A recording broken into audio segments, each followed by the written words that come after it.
What is going on, guys? Welcome to another vlog. This is Nick. I hope you had a wonderful Christmas and that you got everything that you wanted. So this is gonna be a year in review. So I'm gonna be covering everything, or I'm gonna be summarizing everything that I've accomplished in the last year in terms of my fitness and everything that I could be working on and what I want to do in the next year to improve.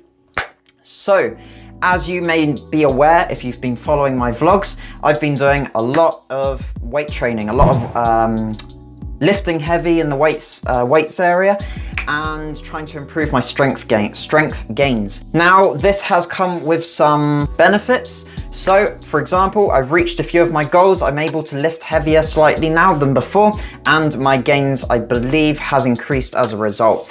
This has been done via a process that I've talked about in the past known as progressive overload, where I'm trying to increase the number of weights I'm putting on the barbell each time. And that increases my strength slowly over time. This has worked in the long run for me, but I do also want to work on some areas that I think I've been neglecting as a result of focusing on this type of training. So guys, I want to talk about my flexibility. Now, this is one of the downsides of this year. I have terrible flexibility, guys. My hamstrings, my hip flexors especially, I have terrible flexibility in those areas, meaning that I have a hard time sitting in an L-shaped position with my legs straight. So anything from leg raises to L-sits, all of these kind of exercises suffer because of my poor coordination and flexibility in these areas. So I want to work on, in the new year, I want to work on these, doing more body weight exercises that focus on flexibility and coordination and balance. So calisthenics is a great way to start with this. I've been talking about calisthenics in the past and I've been dabbling in it from time to time, but I have been focusing more on the weights and lifting heavy, and as a result I've been neglecting those supporting muscles. So in the next year I want to focus on doing handstands, because handstands especially are very important for overall body flexibility, overall balance, and on working those smaller muscles such as the rotator cuffs, and then eventually progress onto like handstand push-ups, all that cool stuff. So that's what I want to focus on with that. And I also want to focus on a lot of my L-sits,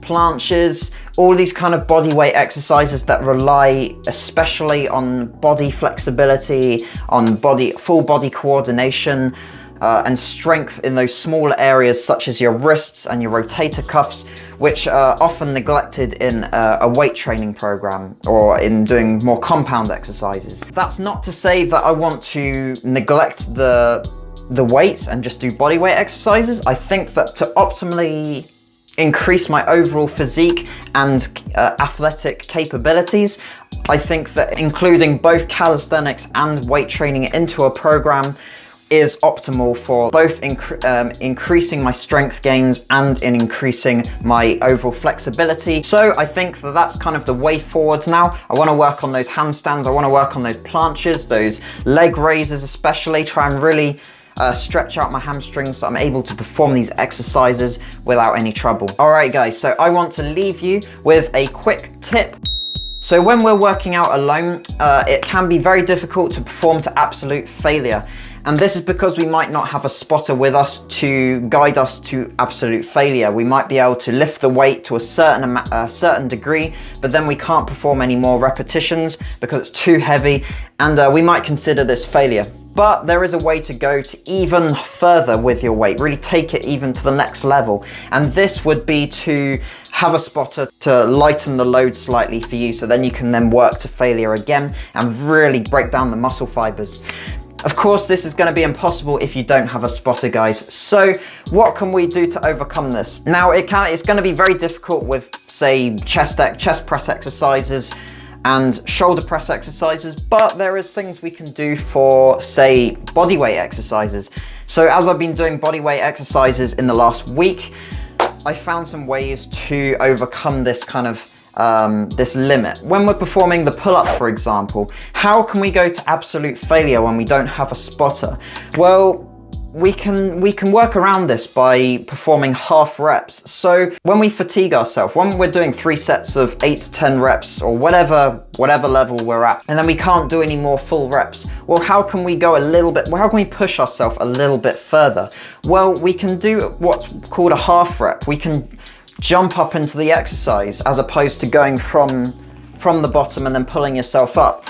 So as you can see here, I'm using momentum to jump up to the top of the bar. I'm not using a lot of momentum as I haven't quite, I'm not quite at absolute failure yet, but as I progress and get more and more fatigued, you're gonna find that you're gonna need to jump into it a little bit more. And then as you can see, I'm lowering myself down. I'm lowering myself slowly down to get as much out of that repetition as I can. And I'll keep doing this until I can't do any more reps, until I'm absolutely basically dead and I can't do any more. The same goes for the push-up. The push-up is another simple one. What can we do when we get fatigued and we can't do any more full reps? Well, we can support ourselves with our knees. We can get down on our knees and then keep performing push-ups until we reach absolute failure.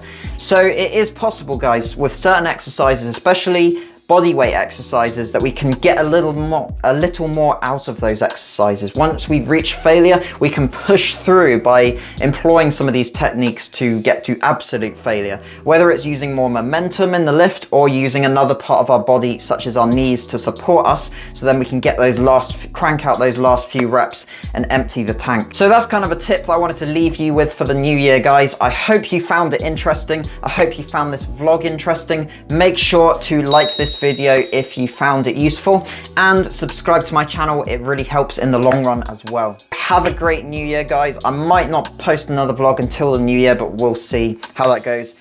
But if not, I'll catch you in the new year, and have a great day. See you later, guys.